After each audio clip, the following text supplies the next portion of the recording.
Agama kerap kali dijadikan seperti kuliner. Apa memang agama seperti kuliner? Baik, bismillah. Agama seperti kuliner. Kalau kuliner itu kan berarti masakan begitu ya. Masakan. Nah, kalau dibilang bahwa kalau mau dianalogikan dengan masakan, ya tentu masakannya itu harus masakan yang betul-betul diramu oleh chef yang sangat profesional baru menjadi masakan yang enak. Tetapi kalau hanya asal-asalan masak masakan biasa yang akhirnya ujungnya ndak enak, ndak enak dipandang, ndak enak dirasa, tentu itu bukan agama. Nah, contohnya misalkan kalau seorang chef itu mau masak dengan masakan yang sangat enak, kan tentu dia akan memperhatikan bumbu-bumbu racikannya, lantas dia akan desain sedemikian rupa di dalam displaynya, sehingga ketika orang itu mau menikmati, itu pertama dia pandang masakan itu enak, ketika dirasakan ternyata enak. Nah itu bisa seperti itu. Kalau agama juga demikian. Kalau agama itu dihasilkan oleh chef profesional, yaitu para ulama, ya, para ulama yang mereka memiliki keilmuan yang sangat mendalam di bidang agama itu, ketika merumuskan sebuah hukum mereka tahu kunci-kuncinya, tahu alat-alatnya, dia menguasai usul fikih, menguasai ilmu tafsir, ilmu hadis, menguasai bahasa Arab, Al-Quran juga dihafal. Maka ketika datang sebuah permasalahan dalam merumuskan sebuah hukum, maka seperti chef yang profesional, mereka akhirnya akan menampilkan agama itu dengan agama yang enak untuk dinikmati, enak untuk dipandang. Nah, sehingga tidak asal comot-comot saja. Kalau asal comot-comot saja itu sesuai selera, bisa jadi pada yang satu dia berselera bagus, tetapi pada yang lainnya orang tidak mau makan itu makanannya. Kan seperti itu. Masakan kita orang biasa begini yang tidak tahu ilmu cara masak seperti chef profesional, asal saja ambil bahan makanannya, dirasa kita akhirnya tidak enak, coba lagi, tidak enak, ganti lagi. Ataupun ketika sudah memasak masakan tertentu, kita merasa enak tapi ternyata yang lain rasanya keasinan.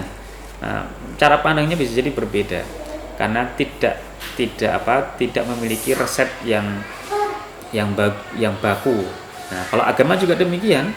Agama itu kalau dirumuskan tanpa resep yang baku dari Allah, tanpa diolah oleh chef profesional, yaitu para ulama-ulama kita yang sangat mumpuni, akhirnya berujung begitu. Orang biasa mencoba untuk merumuskan hukum sendiri, orang yang tidak tahu agama mencoba untuk menyimpulkan hukum sendiri, akhirnya menampilkan agama menjadi tampilan yang tidak enak untuk dipandang.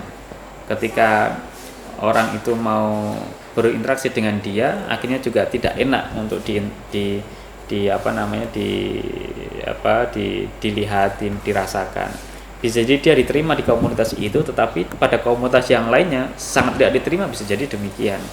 Contoh misalkan orang yang dia itu berpikiran radikal misalkan, ya maka ya pada posisi kelompoknya mereka, ya mereka diterima, tetapi pada sebagian besar kelompok yang lain bisa jadi tidak akan diterima. Itu seperti orang yang masak masakan yang keasinan atau kepedasan. Nah, bisa jadi kepedasan, satu sisi komunitas pedas dia akan enak merasakannya, tetapi pada masyarakat yang umumnya karena pedas tidak mau makan.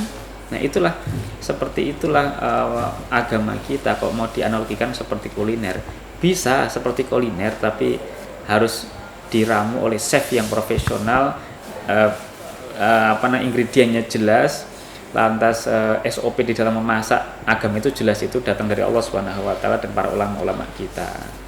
Jadi jangan asal masak, jangan asal menyimpulkan hukum sendiri. Kita harus mengambil dari chef profesional kita agar agama yang kita rasakan itu enak untuk kita rasakan dalam diri kita, tidak merasa sumpek, dan kita ketika menampilkan agama itu, orang lain menjadi enak memandang kita, menjadi senang bergaul dengan kita bisa diterima di mana saja karena pikiran kita dan tingkah laku kita yang sesuai dengan agama hasil racikan para ulama-ulama profesional kita. Demikian kira-kira.